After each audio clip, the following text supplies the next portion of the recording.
අප්‍රේල් 25 වෙනිදා ටීම් 25 අපි එනවා මහනුවර දළදා මාලිගාවට.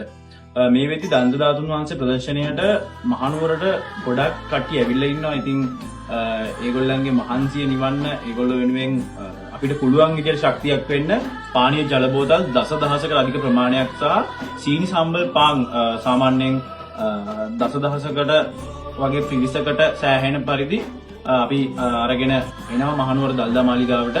මේ වෙද්දි ප්ලාස්ටික් පොලිතින් වලින් අපවිත්‍ර වෙලා තියෙන මහනුවර නගරය අපිට හැකි පමණින් අපි පිරිසිදු කරන්නත් බලාපොරොත්තු වෙනවා.